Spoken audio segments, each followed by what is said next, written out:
Yes, in 1939, the Nazis, in a sense, for the first time, are conquering areas with very dense Jewish and Slavic populations. They, of course, had expanded into Austria and into Czechoslovakia before that. But with Poland now, it isn't a matter of adding tens of thousands of Jews, which they did when they conquered Austria and Bohemia, but now millions of Jews. And of course, Poland is split with Stalin, and the non-aggression pact that opens the door for the attack on Poland gives Eastern Poland to Stalin and Western Poland to Hitler. And in effect, they set up two laboratories in the western half of Poland that the Nazis are going to dominate. One becomes an experiment in German colonial domination. That's the general government, where German colonial rulers will come and rule over a Polish population. Western Poland is to become the incorporated territories. They're going to be added to the Third Reich as the first test case of creating German Lebensraum. And for Himmler, for a territory to be German, it means only Germans can live there.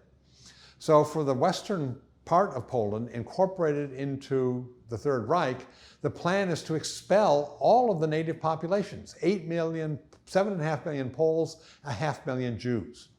So this is going to be the first experiment, really, in expulsion and decimation. Ethnic cleansing on an extraordinary scale. We're going to depopulate an entire land and repopulate it with repatriated ethnic Germans from all the areas of Europe that they have conceded to Stalin. The Baltic Germans, the Germans in East Poland, the Germans in Bessarabia, the Black Sea Germans, are to be brought back and planted in Western Poland after all the Poles and Jews have been expelled.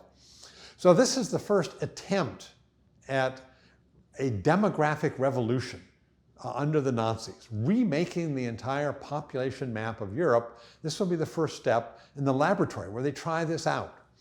And it turns out, of course, that there's a conflict. At the same time as they want to test and try out this depopulation and demographic revolution, they also want to harness these new territories to the German war effort because they're still at war. And it turns out, of course, you can't dig coal in Silesia and grow wheat in the Warthegau if there's no people. And so that Goering basically says, win the war now, racial experimentation later, and opposes and slows down this vast upheaval and ethnic cleansing plan to a kind of trickle. They continue to do it, but on a much smaller scale. So the first experiment, the laboratory, shows you really can't do these things till you think you've won the war. That's why euphoria of victory in 1941 is so key. They think they're about to win the war, and they don't have to worry about those things anymore. But up until they've won the war, they still have to deal with the conflicts between economic pragmatism, utility, and racial euphoria or racial utopia. And so the key experiment in the laboratory of Poland is a reality check on the problems of a total demographic transformation.